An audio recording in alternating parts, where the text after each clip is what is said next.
Let's go outside. One of our favorite views. Live look over Bellingham today. Beautiful shot. Another chilly night though on deck. Let's get to meteorologist Adam Claibon with more on that. Yeah, gorgeous shot right there. But you know what? Not 60 degrees there. And it hasn't been 60 degrees here out at SeaTac Airport for quite some time. You have to go back not only 1 month, 2 months, 3 months, even more, because the last time we saw a 60-degree temperature out at SeaTac Airport, it was back on October the 20th. So how many days has that been? Well, let's go ahead and do the quick math for you. 146, and that's the 8th longest consecutive streak that we've had without that high temperature. Now, we're not quite in the top 5, but we're getting pretty close. You can see 155, top 5 mark right there. Top mark goes to the years heading through 1956 into 1957 for that winter, where we made it 172 consecutive days without hitting 60 degrees. Now, we do have 60s in the forecast, but it's right at that number. If we don't hit it either on Friday or Saturday,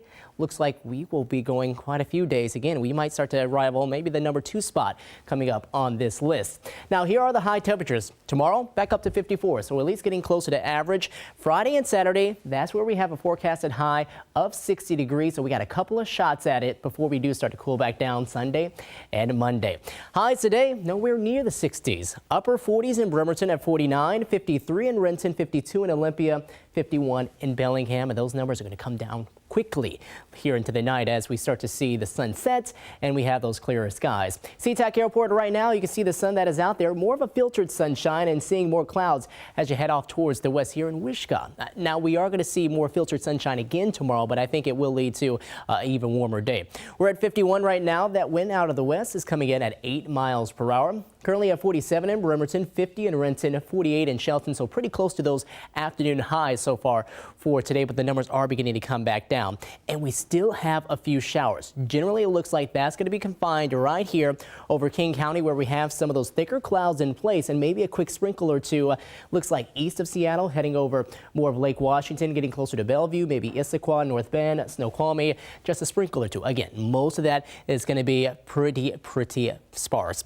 Now, this high pressure system, it builds in over the next couple of days, and that's going to help to bring more of those temperatures in the upper 50s to low 60s. Here we are on Friday, and you can see that's beginning to head eastward, bringing us more of that south component to the wind. But as we head on into early next week, you can start to see these blues showing up again out over the Pacific Ocean. That's going to start to dive down, and that will be the leading cause of why things will start to cool down again and become a lot more active. But out ahead of that, a nice stretch of dry weather. For tonight, expect lows around the freezing point, so still pretty cold for early tomorrow morning. Then we top off in the upper 40s to low 50s with mostly sunny skies farther north. More in the mid 50s, possibly a few upper 50s too, like in Bellevue, Renton, and Issaquah for your Thursday.